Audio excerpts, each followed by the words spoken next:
Le roi de Yaté est aussi un conteur.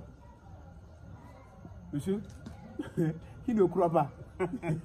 Moi, je ne crois pas encore. Il ne croit pas. Il a raison parce qu'il ne m'a jamais vu compter.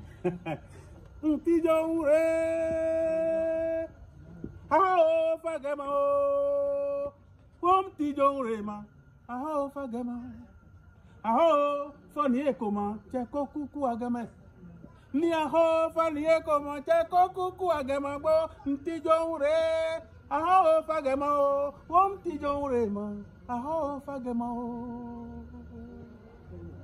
Mon compte roule, roule, vole, plane, saute et va loin, loin, tomber sur un chevalier.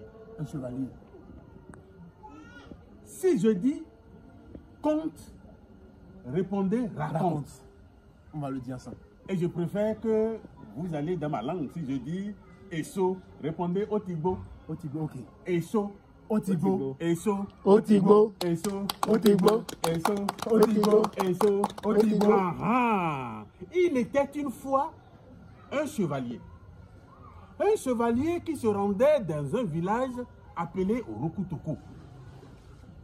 Il connaît le nom du village, mais il ne sait pas par quel chemin y arriver. Dans le village où il se rendait, Eso, Otigbo, Otigbo. dans le village où il se rendait, c'était pour aller épouser une femme. Mais si tu pars de chez toi et que jamais la nuit te surprend en chemin, c'est fini. Tu ne peux plus épouser cette femme-là. Alors, ce jeune homme avait un cheval blanc. Et lui-même, il s'habillait en blanc. Tout blanc, même. Il a enfourché son cheval et il a entrepris le voyage. Arrivé à un grand carrefour, il s'était retrouvé face à trois voies. Trois différentes voies. Mais il connaît le nom du village, mais il ne sait pas par quelle voie emprunter pour aller dans le village. Quelle voie parmi les trois va-t-il prendre? Il a réfléchi. Eso, Otigbo, Eso, Otigbo. Faut jamais oublier ça. Eso, Otigbo. Alors, il regarda derrière lui et voici des vieux assis sous un gros arbre. Il dirigea son cheval vers ces sages qui étaient là, folâtrés, à boire et à jouer à Adi, au jeu de Adi. Arrivé là, excusez-moi, mes sages, bonjour, et on le salue correctement. Il dit, est-ce que je voudrais me rendre au village Orokutoko, mais je ne sais quelle voie emprunter. Ah, jeune homme, tu veux te rendre au village Orokutoko? C'est très simple. Voici le chemin que tu vas prendre. Tout droit, tu iras rentrer dans le village. Et il dit, merci. Et puis il dit, est-ce que j'y arriverai avant la nuit? Parce que si jamais la nuit le surprenait, c'est fini pour lui. Il ne pourra plus épouser cette femme pour laquelle il se rendait là-bas. Et on lui a dit, oui, tu arriveras dans le village avant la nuit, mais à une seule condition.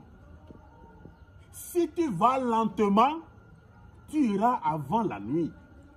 Mais si jamais tu cours, tu n'y arriveras pas.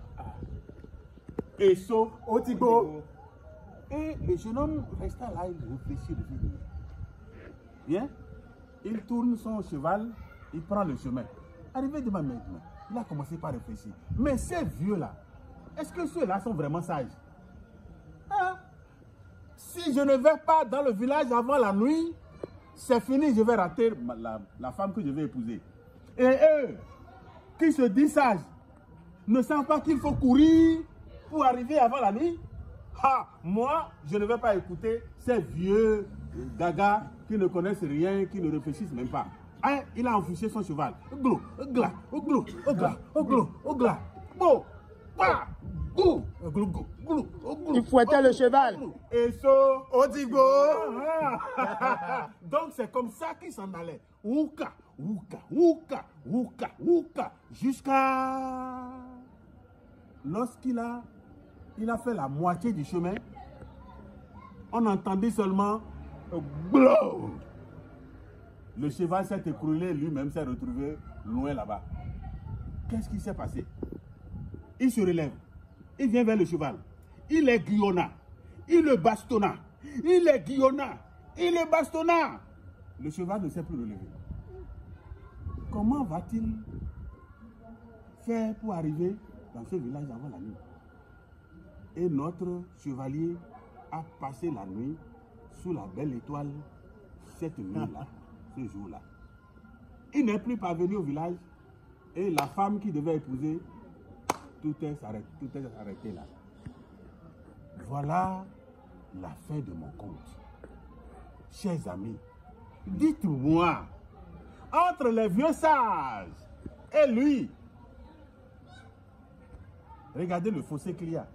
Les vieux ont dit, si tu vas lentement, si tu ne te presses pas, tu arriveras avant la nuit. Pourquoi? Parce qu'eux, ils savaient déjà que s'il filait sur son cheval, le cheval sera fatigué et va s'écrouler en chemin. Il ne pourra plus atteindre le village. Lui, c'est pour cela d'ailleurs qu'on dit qu'un vieux assis voit loin qu'un jeune homme debout. Mais ils ne savent jamais que le vieux ou le vieillard voit plus loin qu'eux. Ils se croient tous habiles. Ils se croient tous intelligents. Et ils veulent utiliser leur intelligence. Hein? Au lieu d'écouter leurs parents, au lieu d'écouter leur père ou leur mère, face à telle ou telle situation, ils veulent agir eux-mêmes parce qu'ils se voient déjà grands. Que ce soit les jeunes filles, que ce soit les jeunes garçons, c'est pareil. Mais ils ont les conséquences. Ils en tirent les conséquences après. Il y a des grossesses non voulues qui surviennent. Et qui surviennent. Il y a tellement de choses. Parce que quand tu ne respectes pas ton père et ta mère, tu trouves malheur en chemin. Et c'est cela. Les jeunes ne veulent plus, ils n'ont plus la patience d'attendre. Non. Quand les jeunes filles voient les seins pousser seulement, et quelque part, oui, ça y est, on est déjà grand. On ne veut plus écouter maman. On ne veut plus entendre ce qu'il dit. On dit, ne sort pas. Ah non, pourquoi tu dis ça? On ne veut plus rien faire. Les conséquences sont toujours là.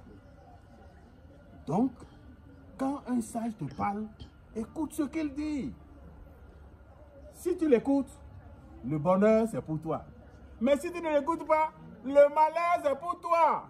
Bien sûr, ça va faire mal aux parents aussi. Mais on te l'a dit, tu n'as pas voulu entendre. Tu vas ramasser les pots cassés. Jeunes, écoutez vos parents.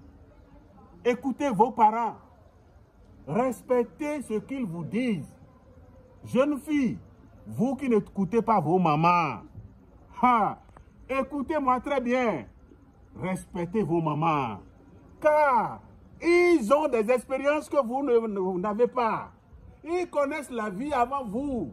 Si un père dit à un jeune homme, attention, ne va pas dans cette maison-là, le père sait pourquoi il demande à son jeune enfant de ne pas aller là-bas. Si on dit, c'est cette fille-là que tu veux épouser?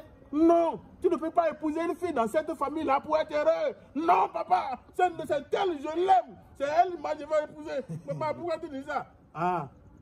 2 jours, 3 jours, boum. Le mariage est rompu. Et tu reviens à la maison, les mains entre les jambes. C'est quoi? Et ta femme? Papa, ça n'a pas marché. Ça n'a pas marché. C'est parce que papa et maman connaissaient déjà la famille qui est là-bas. La famille dans laquelle tu t'en vas épouser une femme. Et on sait que dans cette famille-là, c'est des paresseux. On sait que dans cette famille-là, il n'y a rien de bon qui sort. On sait que dans cette famille-là, ils ne trouvent même pas d'enfants. Et on sait que dans cette famille-là, il y a tous les dangers. Ton père te dit ne va pas là-bas, tu dis c'est là-bas, je vais partir. Va! Si tu y vas, tu vas ramasser les pots cassés. C'est ça. C'est un conseil pour nous les jeunes. Ça, non, ça s'applaudit vraiment. Ça, nous les jeunes, c'est que nous méritons ça. C'est que votre dossier dans le candidat, le dossier de temps, dossier de temps. Mais le conseil, ça c'est dossier de ça. Merci beaucoup à vous et soyez abondamment bénis. Merci. Soyez abondamment bénis. Ça fait plus de 40 ans que nous sommes dedans. 40 ans. Mais ça ne nous a rien apporté. La politique de notre pays en matière culturelle.